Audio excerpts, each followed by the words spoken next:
کہ دوسری بھاری چیز میرے اہل البیت ہیں. میں اپنے اہل البیت کے معاملے میں تمہیں اللہ کا خوف دلاتا ہوں, میں اپنے اہل البیت کے معاملے میں تمہیں اللہ کا خوف دلاتا ہوں, میں اپنے اہل البیت کے معاملے میں تمہیں اللہ کا خوف دلاتا ہوں. 3 دفعہ وارن کیا. لیکن امت بالکل الٹ چلی ہے, نہ قرآن کو پکڑا اور نہ اہل البیت کو زندہ چھوڑا. قرآن کو نہیں پکڑا. اچھا, نبی اسلام کو چونکہ پروفیسی کے طور پہ یہ بتایا گیا تھا کہ آپ کی امت آپ کے اہل البیت کے ساتھ یہ کرے گی, اور آپ اس جگہ کی سلیکشن دیکھیں. یہ خم نامی جگہ وہ ہے جو مکے سے مدینے آتے ہوئے ایک مقام ہے, گاؤں ہے. دنیا میں کئی گاؤں ہیں جی جو اس سے مقبولیت ملی, آج بھی موجود ہے. اچھا, اور غدیر کہتے ہیں خوشی کو. غدیر یعنی پانی کا جو مقام, اچھا, اس کے لیے استعمال ہوتا ہے.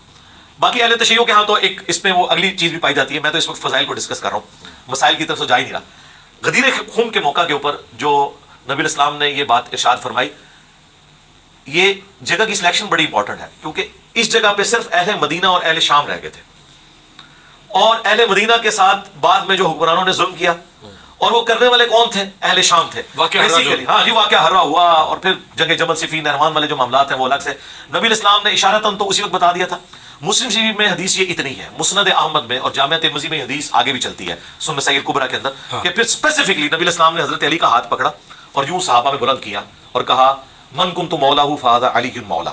اچھا, اس سے پہلے نبی الاسلام نے قرآن کی آیت پڑھی, النبی اولیٰ بالمؤمنین من انفسہم وازواجہ امہاتہم. نبی مومنین کی جانوں پر ان سے بڑھ کر حق رکھتے ہیں, اور نبی کی بیویاں امت کی مائیں ہیں. اور پھر آپ نے فرمایا کہ تم میرا یہ حق تسلیم کرتے ہو, تو پھر جس چیز کے اوپر میرا یہ حق ہے نا, تو من کنت مولا فہذا علی مولا, جس کا مولا میں اس کا مولا, جس کا میں مولا ہوں. جی, یہ مولا آقا کے معنوں میں بھی ہے, مودت کے معنوں میں بھی ہے کہ آپ نے ایکسٹریم لیول کی یعنی محبت رکھنی ہے. بلکہ مسند احمد میں ایک روایت اس کے ساتھ یہ بھی موجود ہے کہ سیدنا عمر نے کہا حضرت علی سے کہ آپ کو مبارک ہو, آپ تو پوری امت کے مولا بن گئے. اس حوالے سے کہ آقا, اور اس حوالے سے بھی کہ امت کے لیے لازمی ہے کہ جس طرح نبی الاسلام کے ساتھ انہوں نے محبت اور عقیدت رکھنی ہے, آل البیت کے ساتھ بھی رکھنی ہے. ظاہر نبی الاسلام کی نسبت کی وجہ سے محمد اور آل محمد. دیکھیں, اہل تشیع کا اور اہل سنت کا جو اختلاف ہے وہ اپنی جگہ, لیکن اہل تشیع کا جو یہ مقدمہ ہے وہ حضرت علی کے گرد نہیں گھومتا, وہ محمد اور آل محمد کے. حضرت علی کی جو رسپیکٹ ہے وہ رسول اللہ کی نسبت کی وجہ سے, اور کوئی بھی ایسا اہل تشیع میں سے نہیں ہے جو اس وقت ایگزسٹنگ ہے جو ایک ڈومیننٹ اتنا عشری ہے کہ وہ یہ نعوذ باللہ کہیں کہ حضرت علی کا کوئی مرتبہ رسول اللہ سے بڑھ کے, وہ تو کہتے ہیں رسول اللہ کی وجہ سے ان کو یہ سب کچھ ملا, سیدہ فاطمہ کی نسبت کی وجہ سے. میں ساتھ ساتھ اپنی آڈینس کے لیے کلیئر اس لیے کر رہا ہوں چونکہ میں ایک سنی پلیٹ فارم پہ ہوں, وہ جو ایک بڑی دراڑ ہے. ویسے تو میں فرقہ واریت میں بلیو نہیں رکھتا, میں تو اہل تشیع کے پیچھے بھی نماز پڑھتا ہوں اور ان کی مساجد میں بھی چلا جاتا ہوں, مجھے تو کوئی آر نہیں ہے, میں تو دونوں کو مسلمان سمجھتا ہوں الحمدللہ. تو یہ ویڈیو آپ نے دیکھا, لاسٹ میں ہم آپ کو یہ بتانا چاہیں گے کہ حضرت امام علی علیہ الصلوۃ والسلام کو اللہ نے بھی بڑی عزت سے نوازا ہے, بڑے مرتبے سے نوازا ہے. جب مولا علی علیہ الصلوۃ والسلام دنیا میں آتے ہیں تو اللہ نے ان کو اپنا گھر دیا ہے.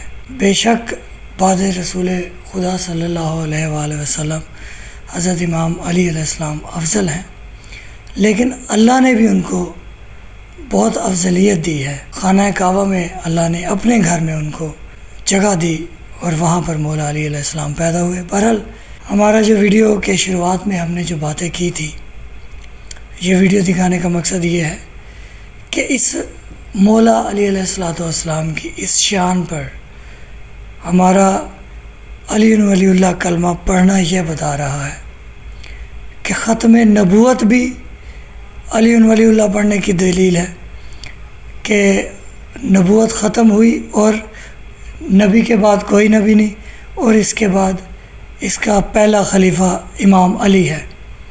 تو علی ولی اللہ ختم نبوت پر بھی پہرا ہے, ویڈیوز میں سنی عالم نے بتا دیا. ٹھیک ہے, علی ولی اللہ بہت ہمارے شیعوں کے لیے ضروری ہے, ہماری شیعت کی, ہمارے مذہب کی, ہمارے اسلام کی بیسک ہے.